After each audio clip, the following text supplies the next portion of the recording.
Halo semuanya, hari ini saya akan mempresentasikan materi dengan judul Pengenalan Sistem Komputer dan Sistem Operasi. Pertama adalah definisi. Definisi dari sistem komputer yaitu kumpulan perangkat keras dan perangkat lunak yang saling berinteraksi dan saling berhubungan satu sama lain untuk menjalankan fungsi-fungsi komputasi. Nah, yang kedua adalah definisi dari sistem operasi. Definisi dari sistem operasi yaitu perangkat lunak yang mengelola sumber daya komputer dan menyediakan layanan bagi program-program aplikasi yang berjalan di atasnya.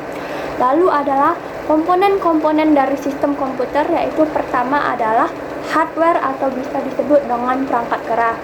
Nah, hardware atau perangkat keras merupakan perangkat yang terdiri dari komponen fisik pada komputer seperti keyboard, mouse, scanner, terus kamera digital dan lain-lainnya. Nah, perangkat keras itu dapat berperan secara menyeluruh terhadap suatu kinerja sistem pada komputer.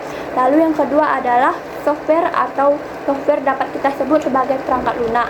Nah, software itu adalah perangkat lunak atau program yang berjalan pada perangkat keras tersebut. Nah, software ini terdiri dari sistem operasi dan aplikasi program. Lalu yang ketiga adalah brainware. Nah, brainware itu dapat kita artikan sebagai pengguna atau orang yang mengoperasikan sistem komputer. Nah, atau brainware ini berperan dalam mengoperasikan sistem komputer dan memanfaatkan perangkat keras dan juga perangkat lunak ada pada sistem komputer. Lalu yang ketiga adalah peran sistem operasi di dalam sistem komputer, yaitu ada 3 perannya. Pertama adalah 1. Manajemen sumber daya. Manajemen sumber daya sistem operasi itu bertanggung jawab untuk apa ya? Untuk mengatur, terus mengalokasikan sumber daya komputer. Seperti apa? Contohnya seperti CPU, lalu memori, dan perangkat input atau output. Yang kedua adalah penjadwalan tugas. Nah, penjadwalan tugas ini sistem operasi melakukan penjadwalan tugas atau proses yang berjalan pada komputer. Lalu yang ketiga adalah interaksi dengan perangkat keras.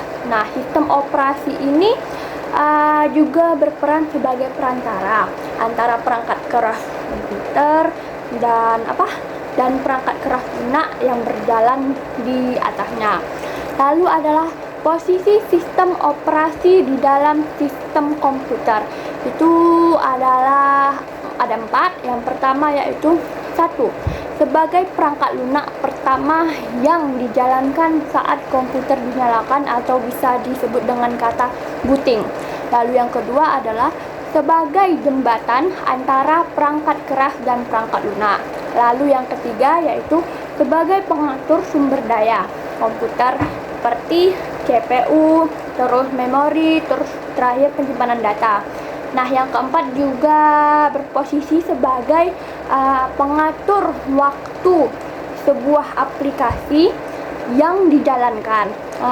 Juga membagi penggunaan CPU saat aplikasi berjalan bersamaan, lalu memberi akses pada disk dan lain-lainnya. Lalu yang kelima adalah sebagai antarmuka pengguna atau user interface. Itu dia untuk berinteraksi dengan komputer. Tapi nomor 5 tidak ada di sini ya. Baru selanjutnya adalah riwayat sistem operasi. Nah, riwayatnya itu seperti sejarah. Yang pertama, pada generasi pertama di tahun 1945 sampai 1955, di generasi ini tuh belum ada yang namanya sistem operasi. Kenapa? Jadi komputernya itu harus diberi instruksi yang harus dikerjakan secara langsung oleh para penggunanya gitu, kayak kita.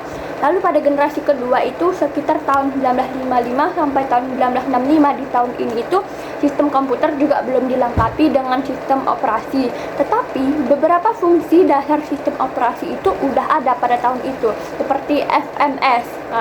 Lalu pada generasi ketiga tahun 1965 sampai tahun 1980 mulailah berkembang sistem operasi dan